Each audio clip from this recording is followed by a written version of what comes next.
Olá, meu querido, minha querida, bem-vindo, bem-vinda ao programa Em Frente.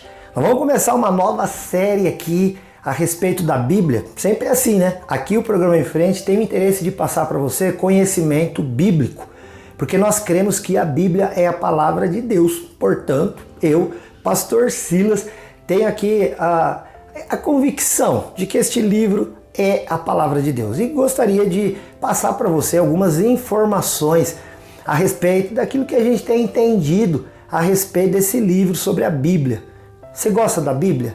O que você pensa a respeito deste livro que a gente chama de livro sagrado? Mas o que você pensa? Qual que é a tua opinião? Se você tiver aí nas redes sociais, coloca aí nos comentários, manda pra gente no nosso WhatsApp, né, no 439-9147-5007. Quero saber o que você pensa da Bíblia, o que você acha dela, o que você... Né, quando você fala, pensa em Bíblia, ou então fala assim, vou ver aqui um programa, né, na TV Cultura, que acontece todos os dias em 2 horários, às 8 da manhã e também às 1h30 da tarde, um programa que trata a respeito da Bíblia. Você acha que a Bíblia ela ainda tem papel nos nossos dias? Ela desempenha ainda né, esse papel, assim, tem importância? O que você acha disso, queridos? Eu, sinceramente, penso que a Bíblia é a palavra de Deus e por causa disso, a gente tem uma frase na igreja, né, na nossa doutrina, que chama assim: a Bíblia é a nossa única regra de fé e de prática. A Bíblia é a única regra de fé e de prática que nós temos. Então esse livro, tido por nós como um livro maravilhoso, ele é um livro que se torna regra para a nossa vida. Tanto nas questões teóricas, como também nas questões práticas. E é sobre isso que a gente fala aqui todos os dias no programa Em Frente. A Bíblia é um livro que tem 66 livros. Então, na verdade, não é um livro. A palavra Bíblia, ela vem da língua grega, e lá na língua grega a palavra Bíblia significa mesmo biblioteca, ou um conjunto de livros. Então a Bíblia, embora a gente fale a Bíblia, está no singular, mas na verdade ela é formada por 66 livros.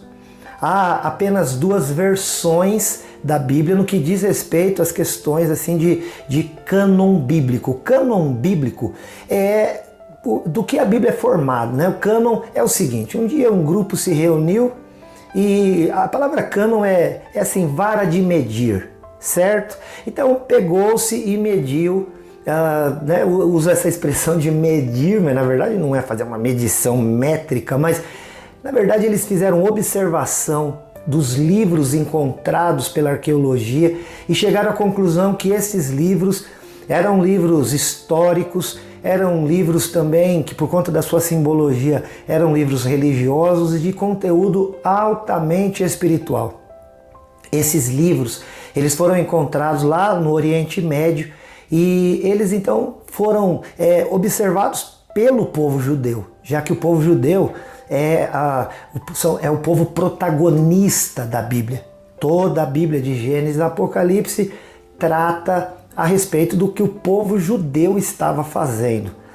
E aí então esse povo judeu, que já tinha práticas históricas, práticas solenes, né, práticas morais, práticas cerimoniais, e quando esses livros foram achados, eles compararam com as suas próprias tradições e com a sua vivência, a sua história, né, do seu país, e chegaram à conclusão: estes livros aqui são livros que retratam a nossa história, tanto a nossa história como um povo, uma civilização, a nossa história como o povo chamado povo de Deus, o nosso relacionamento, né, com o sagrado, com a pessoa de Deus, e também as nossas cerimônias e os nossos costumes culturais, etc. Então o povo judeu observou e falou: olha, isso aqui está tudo de acordo com aquilo que os nossos antepassados nos passam como se fosse verdade. Daí então eles pegaram esses livros e compilaram, né, um livro maior que a gente chama de Torá, embora a Torá especificamente trata dos 5 primeiros livros da Bíblia, que são os livros da lei. E nós aqui chamamos não de Torá, porque Torá é uma palavra hebraica, mas nós chamamos de Pentateuco. O Pentateuco significa 5 livros da lei. 5, penta, e o teuco, né, são registro de leis. Então, Gênesis, Êxodo, Levítico e Números e Deuteronômio, estes 5 livros foram considerados assim como os livros da lei. Só para que você saiba, na Bíblia judaica, a Bíblia que eles compilaram a partir deste cânon que eu estou te dizendo aqui, a Bíblia judaica tem 39 livros.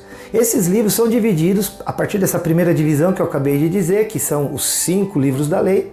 Depois passa-se a série de livros que são chamados de os livros históricos, começando por Josué e vai assim até o livro de Esdras. E depois desse livro nós vamos ter também uma fase aí que é chamada de os livros poéticos, que começa com Jó e vai até Cantares de Salomão. Depois de Cantares de Salomão tem o primeiro livro profético, que é o livro de Isaías e vai até Malaquias. Então esta é a compilação judaica, formada por 39 livros. Depois, mais tarde, depois da Idade Média, a igreja foi dividida, como a gente veio falando aqui, sobre as 5 solas, né? Porque o mês de outubro é o mês da Reforma Protestante. Então, no tempo da Reforma Protestante, a igreja que havia sido instituída até ali, ela considerava, além desses 39 livros da Bíblia judaica, mais 7 livros. E aí, então, o grupo reformador da igreja, eles chegaram à conclusão que se esses 7 livros não estavam na Bíblia judaica, então eles não deveriam constar do cânon da Bíblia que a gente costuma chamar de a Bíblia protestante. Então a Bíblia protestante, a Bíblia que a gente fala, a Bíblia dos evangélicos, ela é idêntica à Bíblia dos católicos, com a diferença de que a Bíblia tida por evangélica, ela é idêntica no seu cânon o Antigo Testamento da Bíblia evangélica é idêntica à Bíblia do judeu. Porque a Bíblia do judeu só tem os 39 livros. Eles não têm um Novo Testamento, haja vista eles não terem recebido a Jesus como sendo o seu Salvador, o Senhor, o Filho de Deus. Eles ainda não fizeram isso. Então eles têm 39 livros. A Bíblia evangélica então resolveu, por conta dos reformadores protestantes, resolveu manter os 39 livros da Bíblia judaica. A Igreja Católica Apostólica Romana manteve 7 livros que foram compilados durante a Idade Média, estão lá na Bíblia católica. Esses 7 livros, eles têm bastante relatos que a gente chama de relatos históricos a respeito de certos fatos também ligados ao povo judeu.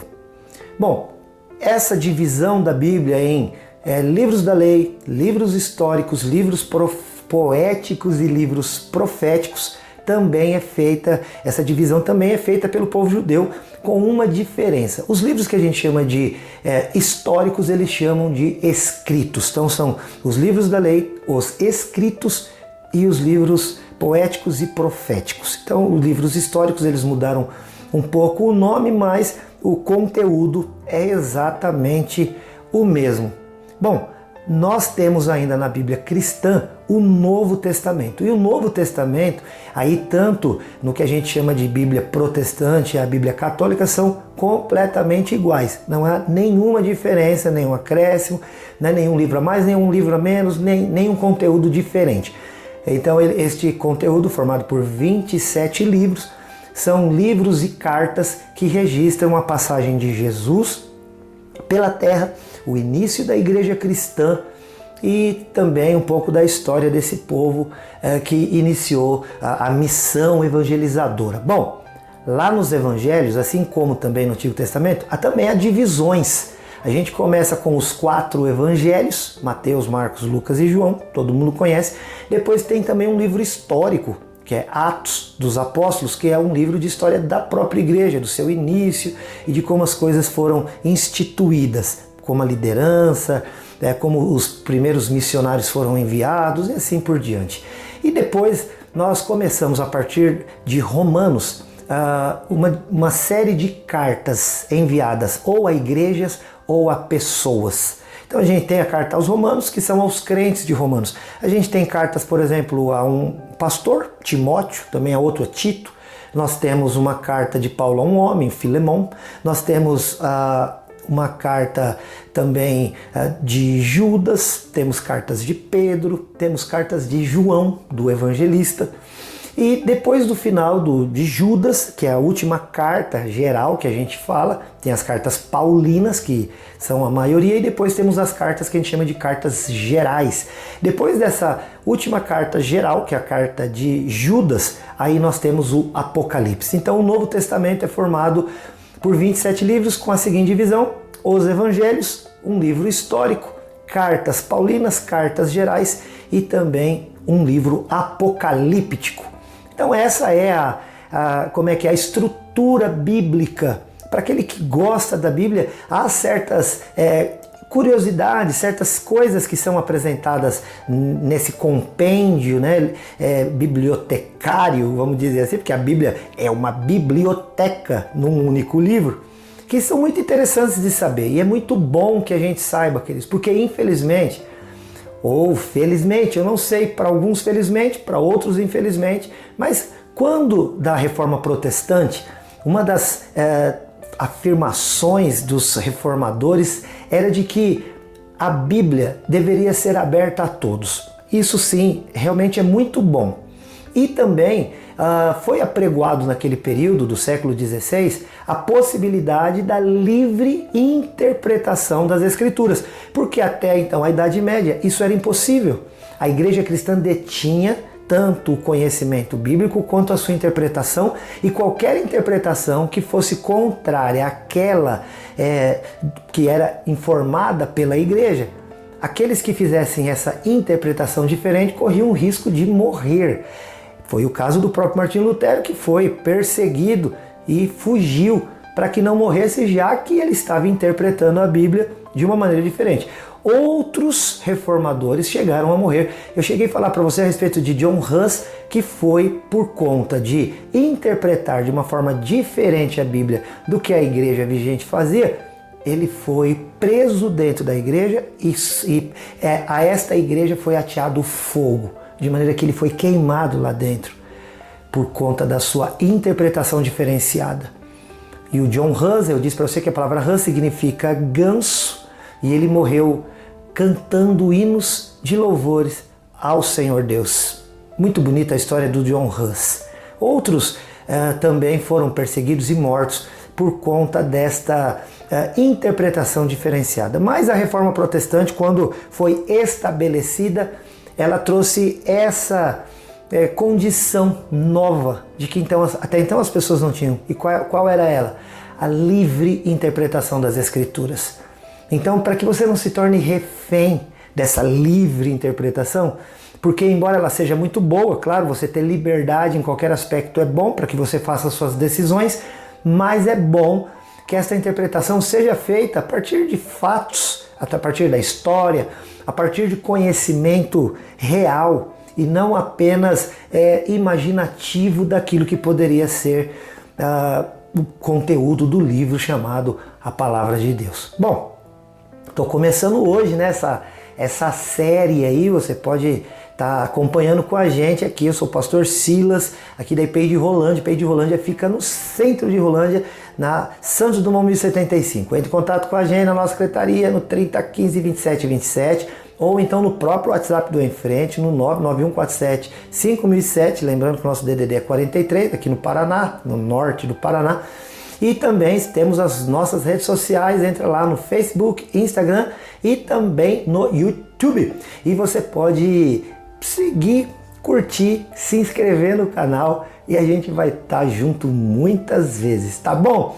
Olha, meu querido, este é o programa de hoje. Aguarde novas informações, acompanhe aqui na TV Cultura todos os dias, como eu já disse, em 2 horários, 8 da manhã e também a 1h30 da tarde. Sempre para nós uma alegria, prazer demais ter você com a gente aqui. Que Deus te abençoe poderosamente. Não esquece de uma coisa, eu te amo em Jesus. Até mais, até o próximo, se Deus quiser. Tchau.